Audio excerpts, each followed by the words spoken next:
እዚህ ጋር የምታዩት ክፍል ቢጫው ሲኦል እያሉ ይጠሩታል። ጌሞች ላይ የተለያዩ ሶሻል ሚዲያዎች ላይ አይታችሁት ሊሆን ይችላል። ካላያችሁት ደግሞ ምን እንደሆነና እንዴት እንደመጣ ዛሬም ነግራችሁ ይሆናል። እውነት ነው ወይስ አይደለም የሚለውን ነገር አብረን የምናይ ይሆናል። ተከታተሉ።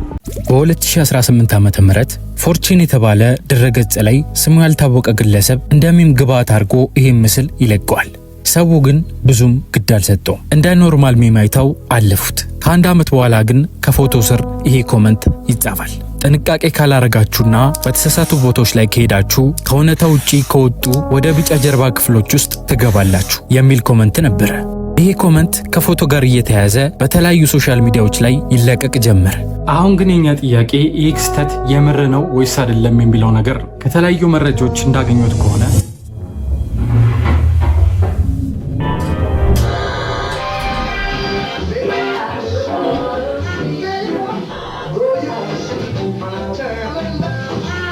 በ1980ዎቹ መጨረሻ ዓመት አካባቢ አሲንክ ፋውንዴሽን የተባለ የምርምር ተቋም በካሊፎርኒያ ውስጥ አንድ ትልቅ ሙከራ ያደርጋል። ዓላማው በምድር ላይ ያለውን የቦታ እጥረት ለመቅረፍና ዕቃዎች ለማከማቸት የሚሆን ሌላ ዓለም ወይም ፖኬት ዳይሜንሽን መክፈት ነበረ። ባረጉት ሙከራም ተሳክቶላቸው ዳይሜንሽኑን መክፈት ቻሉ።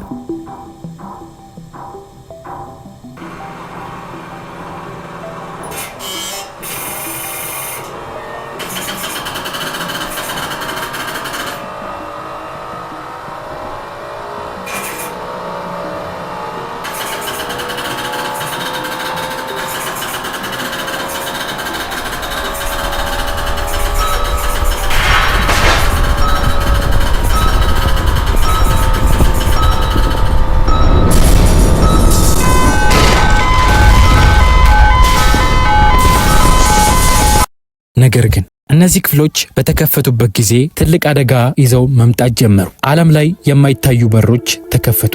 ዕቃዎች፣ ሰዎች ወደዚህ ስፍራ ይወድቁ ጀመር።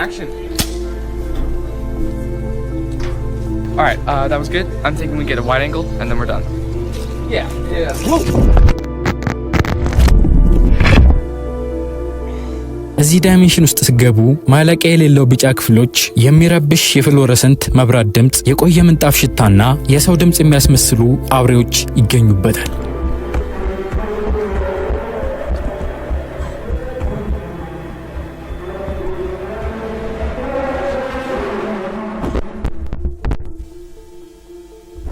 እነዚህ አውሬዎች ባክቴሪያ ሞንስተርስና ሞልድ ሞንስተርስ እየተባሉ ነው የሚጠሩት። ቆዳቸው ከባክቴሪያና ከሻገቱ ነገሮች የተሰሩ ስለሆኑ አድነው የገደሉትን ሰው ራሱ ይህን ባክቴሪያ ልክ እንደ ኢንፌክሽን ከነሱ ወርሶ እሱም ወደ አውሬነት ይቀየራል።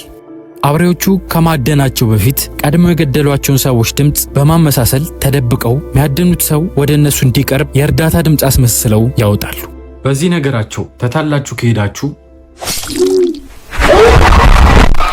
አንዴ እነዚህ ክፍሎች ውስጥ ከገባችሁ በኋላ ጊዜና ቦታ የሚባሉ ነገሮች ይዛቡባቸዋል።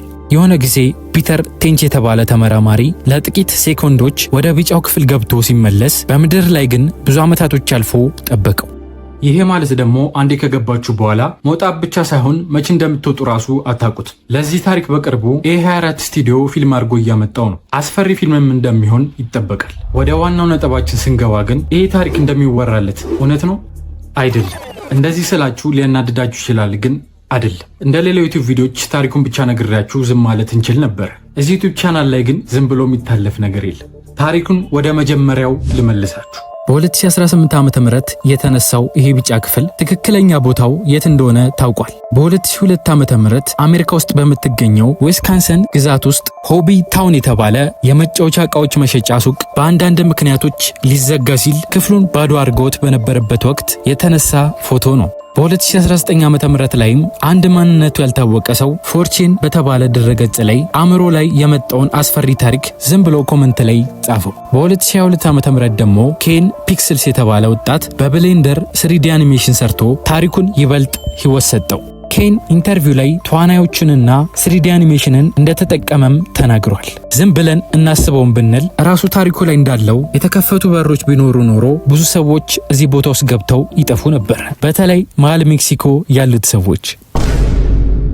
ባጭሩ ባክሮም ኢንተርኔት ላይ ባሉ ሰዎች በድንገት የተፈጠረ ልብ ወለድ ነው። ከዚህ በፊት ስለዚህ ታሪክ የምታውቁ ሰዎች አሁን መልስ ያገኛችሁ ይመስለኛል። እንደዚህ አይነት ታሪኮች የሚመቻችሁ ከሆነ ስለቅ እንድመጣላችሁ ሰብስክራይብ ማድረግ እንዳረሱ። ከቲክቶክ የመጣችሁ ሰዎች ካላችሁ ደግሞ ኦልሬዲ ቤተሰቦች ነን ኮመንት ላይ አለን ብላችሁ ጻፉልኝ።